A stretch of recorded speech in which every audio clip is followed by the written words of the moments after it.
All right, we're back for the next step. As you can see, it's cooking really nice. Look at that. Woohoo! It smells nice too. All right, we're gonna be using oyster sauce. Okay, this is what I use. Everybody has different tastes. So people ask me how much oyster sauce you use, how much salt. You know what? I go by the amount, and I just sort of put it on, and I just have this idea of I know how much. I always put less first because you could always add, but you can't minus, right? So with everything, I always put things in moderation, and then if I taste it, which I'll allow my audience, when you'll see later, to taste my cooking, you can see whether I need more of an ingredients, okay? Certain ingredients. So you can see I'm dapping on. There's no particular amount, but just to give it a little, enough to give this oyster flavor. As you can see, how much I'm putting in there. And I'm gonna mix a little bit of soy sauce. This is the soy sauce we use. It's a dark soy sauce, all right? You can get it in Superstore. You can get it at TNT. There's a lot of places you can get these ingredients at, all right? So I've actually just went to Superstore and got it.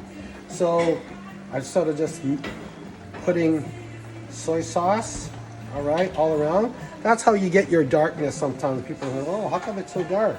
It's the sauce now that I'm creating.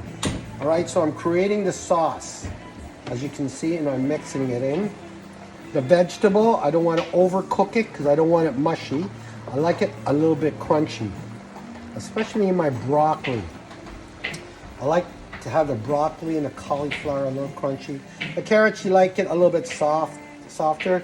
That's why I cook the carrots first, if you notice, and the cauliflower, because cauliflower takes a little bit longer too.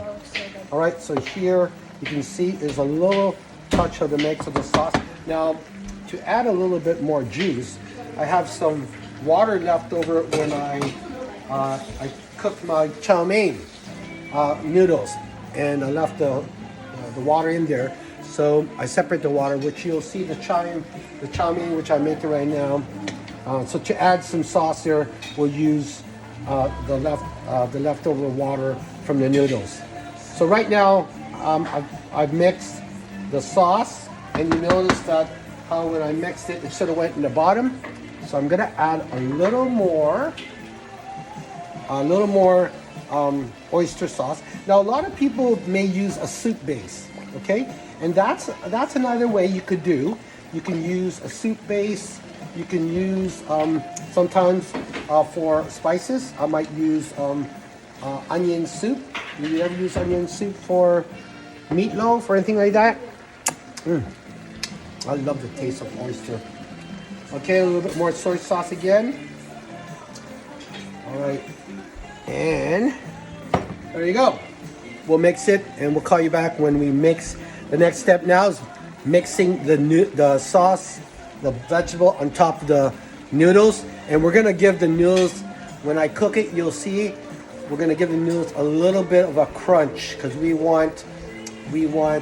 want the noodles too soft. So that's how I'm going to refry the noodles, and I didn't overboil it, so we'll have crispy chow mein. Be right back.